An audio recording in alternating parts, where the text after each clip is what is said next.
نحمده ونصلي ونسلم على رسوله الكريم اما بعد فاعوذ بالله من الشيطان الرجيم بسم الله الرحمن الرحيم واعتصموا بحبل الله جميعا ولا تفرقوا صدق الله مولانا العظيم ولا تقولوا لمن يقتل في سبيل الله اموات بل احياء ولكن لا تشعرون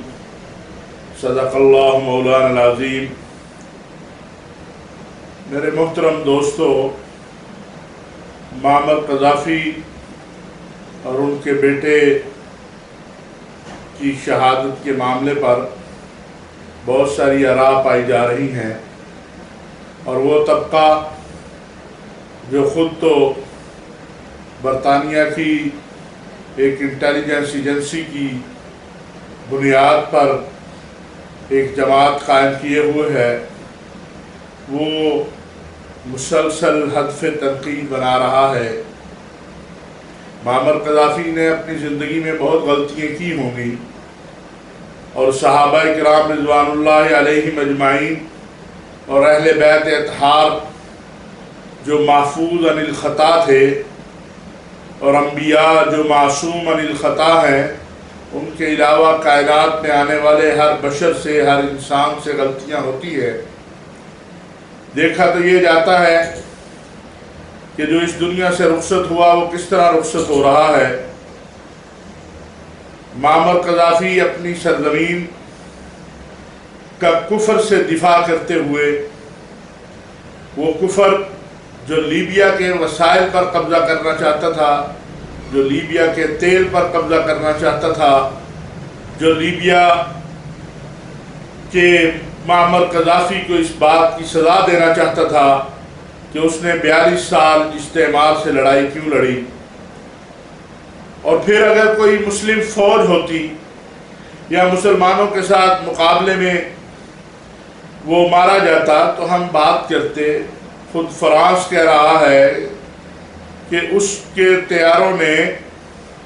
حملہ کیا معمر قذافی کے قافلے پر، اور وہ اس میں زخمی ہوئے، اور انہی زخموں کی تاب نہ لاتے ہوئے وہ اس دنیا سے رخصت ہو گئے۔ اور پھر وہ جو اپنے آپ کو مسلمان بھی کہتے ہیں اور اپنے آپ کو بہت بڑا اسلام کا سپاہی بھی کہتے ہیں، انہوں نے اس کے بیٹے کو پکڑ کر جس انداز سے قتل کیا، نہ تو اسلام اس کی اجازت دیتا ہے، نہ عالمی قوانین اور اخلاق اس کی اجازت دیتے ہیں۔ اگر معمر قذافی مجرم تھا تو اسے عدالت میں پیش کرنا چاہیے تھا۔ بہرحال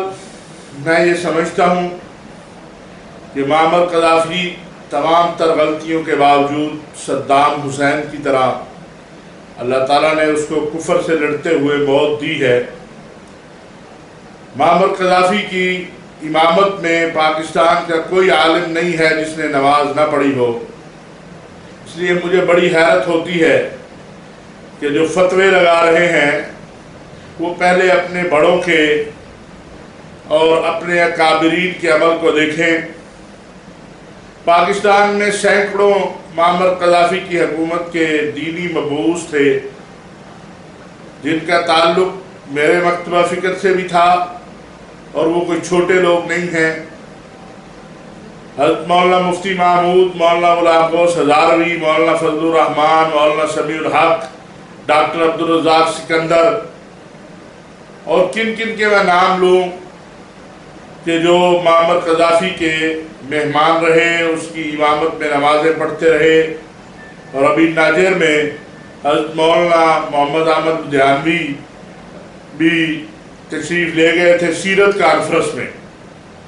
اور میں یہاں یہ بھی بتانا چاہتا ہوں کہ پورے لیبیا میں کوئی امام بارگاہ نہیں تھی، کوئی شیعہ مکتبہ فکر کا ایک فرد نہیں تھا۔ لہذا جو شخص یہ کہتا ہو کہ سال کا آغاز ہی سیرت مصطفیٰ سے کرنا چاہیے، رسول اللہ صلی اللہ علیہ وسلم کی پیدائش سے کرنا چاہیے، اور انتہا بھی، تو اس شخص کے بارے میں استعماری پراپگنڈے کو پھیلانے والے اللہ سے ڈریں۔ اور رسول اکرم صلی اللہ علیہ وسلم کا فرمان ہے کہ اپنے مرنے والوں کو اچھائیوں سے یاد کیا کرو۔ معمر قذافی کا معاملہ اللہ کے سپرد ہے، اللہ کریم اس کے گناہوں کو معاف کرے، اللہ رحم کرنے والا ہے، وہ اس پر رحم کرے اور اس کو جنت میں بڑی جگہ دے۔ ہم نے پاکستان علماء کونسل نے کوشش کی ہے اور ہم کر رہے ہیں کہ ہمیں معمر قذافی کے جنازے میں شریک ہونے کی اجازت دی جائے، کیونکہ کسی مسلمان کے جنازے میں شرکت کے لیے کوشش کرنا اور اس میں شریک ہونا بھی ایک عبادت ہے، اور معمر قذافی نے تو عالم اسلام کے مسلمانوں کی بہت خدمت کی ہے۔ ان سے غلطیاں سرزد ہوئی ہوں گی، ان سے گناہ ہوئے ہوں گے، انہوں نے ظلم بھی کیے ہوں گے، مگر جو ان کی موت آئی وہ ہم سب کو یہ پیغام دیتی ہے کہ آج معمر قذافی تو کل کس کی باری ہے۔ مسلمانوں کو یہ سوچنا چاہیے، ملت اسلامیہ کو اس پہ غور کرنا چاہیے۔ میں آخر میں پھر گزارش کروں گا کہ میرے وہ دوست، ایک وہ طبقہ ہے جو عمر بکری کے ماننے والے ہیں،